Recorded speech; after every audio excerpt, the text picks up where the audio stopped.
Hello student, आज की इस वीडियो में मैं आपके लिए लेकर आई हूँ दिसंबर 2023 MSO 01 सॉल्व क्वेश्चन पेपर का पार्ट 2।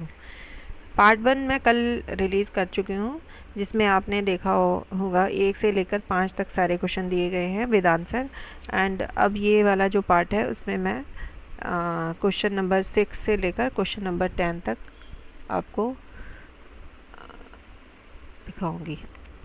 तो यहाँ पर आप देख सकते हैं कि ये पार्ट 2 जो है आधुनिकता से आप क्या समझते हैं, यहाँ से लेकर यहाँ तक सारे क्वेश्चंस को मैंने सॉल्व किया है।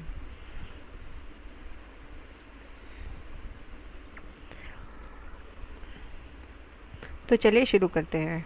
शुरू करने से पहले मैं आपसे कहना चाहती हूँ कि प्लीज़ मेरे चैनल को सब्सक्राइब कीजिए, लाइक कीजिए, कमेंट कीजिए, जिससे कि मुझे मोटिवेशन मिलता रहे। क्वेश्चन नंबर 6, आधुनिकता से आप क्या समझते हैं? एंथनी गिट्स के परिप्रेक्ष्य के संदर्भ में व्याख्या कीजिए। एंथनी गिट्स के अनुसार आधुनिकता महत्वपूर्ण सामाजिक, आर्थिक, राजनीतिक और सांस्कृतिक परिवर्तनों की विशेषता वाले ऐतिहासिक काल को संदर्भित करती है।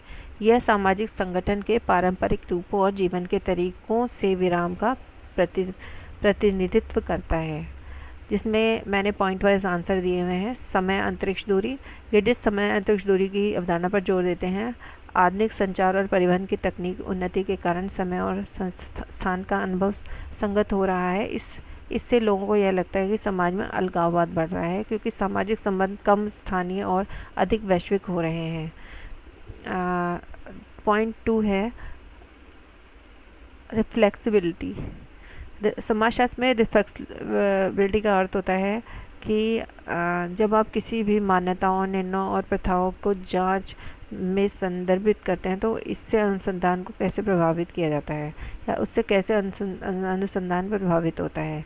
तो इस आधुनिकता को फ्लेक्सिबिलिटी द्वारा चिन्हित किया जाता है, जिसे गिट्स व्यक्तियों और समाजों की अपनी सामाजिक प्रथाओं और संस्थाओं को प्रतिबिंबित करने और सचेत रूप से बदलने की क्षमता के रूप में वर्णित करते हैं। यह आत्म जागरूकता और परिवर्तन की समक्ष आधुनिक समाजों की पारंपरिक समाजों से अलग करती है। नंबर 3, पॉइंट नंबर 3, वैश्वीकरण। गिट्स वैश्वीकरण को अनेकता की एक प्रमुख विशेषता के रूप में उजागर करते हैं। वैश्विक स्तर पर समाजों और अर्थव्यवस्थाओं और संस्कृतियों के बीच अंतर्संबंध और परस्पर निर्भरता की गहनता की विशेषता है।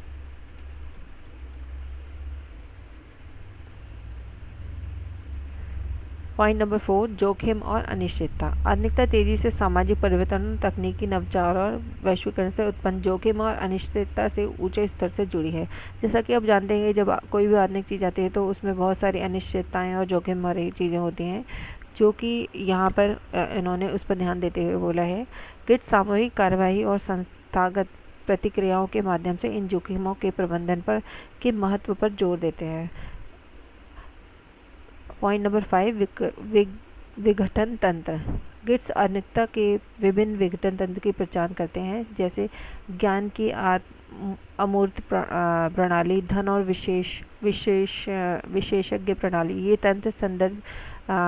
ये तंत्र स्थानीय संदर्भों और प्राधिकरण के पारंपरिक रूपों से सामाजिक संबंधों को अलग करने की सुविधा प्रदान करते हैं। ये सामाजिक जो पारंपरिक रूप होते हैं उनको जो आधुनिक चीज़ें होती हैं उससे अलग करने के लिए सुविधा मिलती है। इसको विघटन तंत्र की तरह पहचान करते हैं इसकी। सामाजिक संस्थाओं की परिवर्तन। आधुनिकता में तेज़ी से बदलती दुनिया की मांगों के अनुकूल होने के कारण परिवार, धर्म और शासन जैसी पारंपरिक सामाजिक संस्थाओं का परिवर्तन शामिल है। संस्थागत परिवर्तन और अनुकूल की यह प्रक्रिया आधुनिक समाज की गतिशीलता का केंद्र है। जैसा कि आप जानते हैं, जब कोई भी एक परिवर्तन आता है तो सारी चीज़ें उसमें इन्वॉल्व होती हैं। उसमें परिवार, धर्म में अंदर जो धर्म के अनुसार जो भी चीज़ें होती हैं उनमें भी थोड़ा बहुत चेंजेस हो जाते हैं। तो यहाँ पर संक्षेप में एंथनी गिट्स ने आधुनिकता की अवधारणा को एक ऐतिहासिक काल के रूप में देखा है, जो समय और संस्थान के संपीड़न, संवेदनशीलता, वैश्वीकरण, बढ़ते जोखिम और अनिश्चितताएं, विघटनकारी तंत्र और सामाजिक संस्थाओं के परिवर्तन की विशेषता है। ये विशेषताएं आधुनिक समाज को पारंपरिक समाजों से अलग करती है, सामाजिक परिवर्तन और परिवर्तन की गतिशीलता को आकार देती है। इस पॉइंट के साथ ये क्वेश्चन ख़त्म हो जाता है। पर इसके अलावा आपको एक चीज़ और भी लिखनी होती है, जो कि है कंक्लूज़न। आप सारे जितने मैंने पॉइंट्स बताए हैं 6 पॉइंट्स, उसको देखकर आप कंक्लूज़न लिख सकते हैं।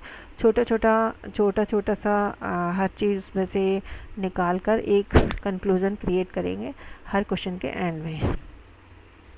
तो चलिए अब हम क्वेश्चन नंबर 6 की तरफ जाते हैं, क्वेश्चन नंबर 7 की तरफ जाते हैं। सामाजिक स्तरीकरण और पर डेविस और मूर के दृष्टिकोण के मुख्य प्रस्ताव क्या हैं? सामाजिक स्तरीकरण पर डेविस और मूर के दृष्टिकोण के मुख्य प्रस्ताव हैं कार्यात्मक आवश्यकता। डेविस और मूर का तर्क है कि सामाजिक स्तरीकरण समाज के लिए एक कार्यात्मक आवश्यकता है। उनका मानना है कि सामाजिक समानता महत्वपूर्ण कार्य करती है, जैसे कि व्यक्तियों को उनकी भूमिका में आवंटन सुनिश्चित करना जो उनकी क्षमताओं और प्रतिभाओं के लिए उपयुक्त है। दूसरा पॉइंट है योग्यता तंत्र। तीसरा पॉइंट है भूमिका आवंटन, सामाजिक गतिशीलता। इन सारे पॉइंट्स को आप यहाँ पर डिटेल में पढ़ सकते हैं और मुझे बता सकते हैं कि जो आपको पॉइंट समझ नहीं आता है वो आप मुझसे पूछ सकते हैं।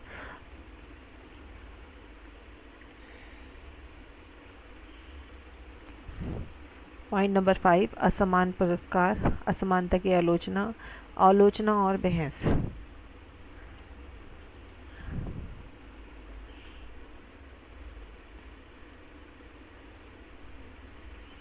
इन सारे पॉइंट्स को लिखने के बाद आप सेम चीज़, जैसा कि मैं हर क्वेश्चन के एंड में बोलती हूँ, आपको हर क्वेश्चन के एंड में कंक्लूज़न ज़रूर लिखना है, निष्कर्ष ज़रूर लिखना है, जिससे कि एग्जामिनर के ऊपर आपके दिए हुए आंसर का अच्छा इंप्रेशन पड़ता है। क्वेश्चन नंबर 8, निर्जातीय क्या है? निर्जातीयता के अध्ययन में साधक परिप्रेक्ष्य का वर्णन कीजिए। जातीयता की परिभाषा लिखते हैं। सबसे पहले जातीयता लोगों को बीच में जातीयता लोगों के एक समूह के बीच पहचान, संस्कृति, वंश और इतिहास की साझा भावनाओं को संदर्भित करती है। इसमें भाषा, धर्म, रीति रिवाजों, परंपराओं और प्रतीकों जैसे कारकों का संयोजन शामिल होता है, जो कि एक समूह को दूसरे से अलग करते हैं। जैसे कि आप जानते हैं कि हर धर्म, हर रीति रिवाज और भाषा अलग अलग समूहों के अलग अलग होती है, जिससे हम उन समूहों को एक दूसरे से अलग डिफ्रेंशिएट कर सकते हैं, मतलब अलग तरीके से देख सकते हैं। तो सेकंड पॉइंट है सामाजिक संरचना। जातीयता एक जैविक और प्राकृतिक श्रेणी के बजाय एक सामाजिक संरचना है। यह ऐतिहासिक, सांस्कृतिक, राजनीतिक और सामाजिक कारणों से आकार लेता है। बदलती परिस्थितियों के जवाब में समय के साथ विकसित होकर तरल और गतिशील हो सकता है। समूह की पहचान, सांस्कृतिक विविधता।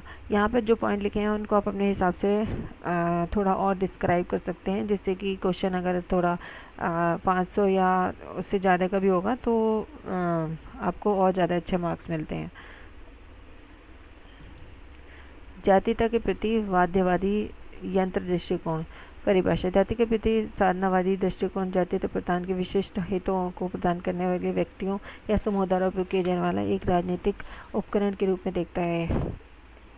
यह जातीयता की वाद प्रकृति पर जोर देता है। जातीयता पहचान सक्रिय रूप से राजनीतिक और आर्थिक व सामाजिक उद्देश्यों के लिए बनाई और जुटाई जाती है। वाद्य उपयोग, राजनीतिक लामबंदी, आलोचना। वाद्यवादी यंत्र, ये सारे पॉइंट्स आप पढ़ सकते हैं, यहाँ पर मैंने डिटेल किया हुआ है इसको। वाद्यवादी यंत्र दृष्टिकोण के आलोचकों का तर्क है कि जातीयता पहचान की जटिलता को अधिक सरल बना देती है। सांस्कृतिक, ऐतिहासिक और भावनात्मक संबंधों के महत्व को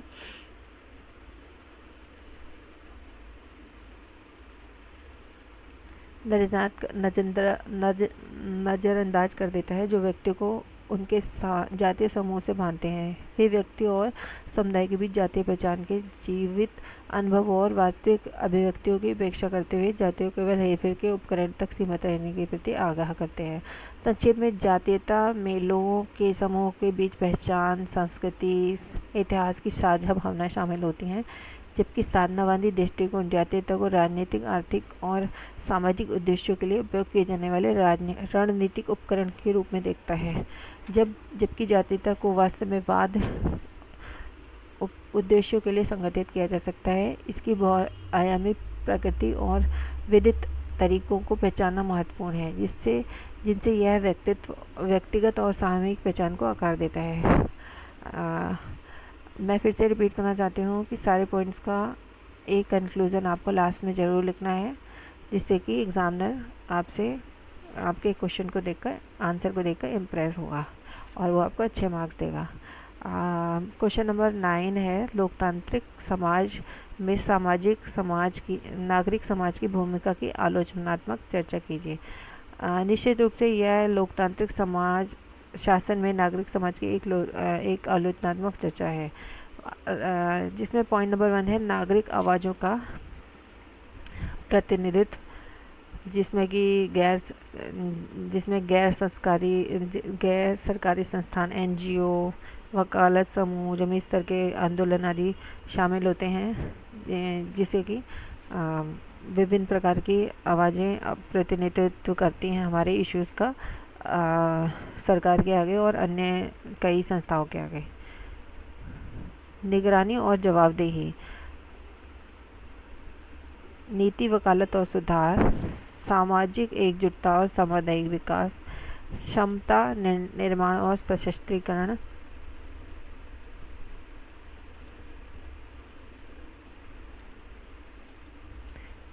बहुलवाद और विविधता, राज्य और समाज के बीच पुल।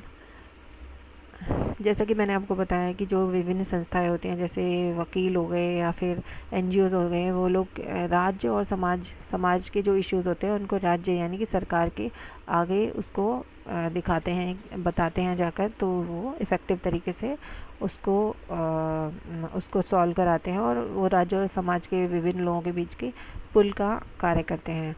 राज्य सत्ता के प्रति संतुलन, नागरिक समाज राज्य सत्ता के प्रति संतुलन के रूप में कार्य करता है, सरकारी प्राधिकार को चुनौती देता है और लोकतांत्रिक स्वतंत्रता और अधिकारों की रक्षा करता है। जैसा कि मैंने आपको बताया कि अगर किसी भी अधिकार का हनन होता है तो ये संस्थान आवाज़ उठाते हैं और राज्य की सत्ता के प्रति संतुलन क्रिएट करते हैं। ऐसा नहीं हो सकता कि कोई भी एक सरकार दमनकारी नीतियों पर काम करे और दूसरों को अपनी आवाज़ उठाने के लिए वो मौका ही ना दे। इसीलिए ये जो राज्य और समाज के बीच में ये सारे संस्थान पुल का कार्य करते हैं और ये एक संतुलन क्रिएट करते हैं। इसके बाद आपको कंक्लूज़न लिखना है, जैसा कि मैं हर बार आपको बोल रही हूँ, आपको कंक्लूज़न ज़रूर लिखना है। नंबर 10, क्वेश्चन नंबर 10, लोकतांत्रिक शासन में ये तो हम आई थिंक कर चुके हैं।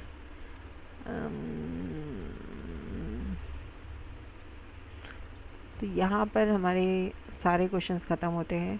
अब अगर आपको कोई भी डाउट होता है तो आप मुझे बता सकते हैं कमेंट करके, और प्लीज़ मेरे चैनल को सब्सक्राइब ज़रूर करिए, कमेंट ज़रूर करिए, जिससे कि मुझे मोटिवेशन मिले, मेरे वीडियोस ट्रेंड करें, जिससे कि मेरे को सपोर्ट मिले, मोटिवेशन मिले। Thank you so much. Bye bye, take care, happy learning.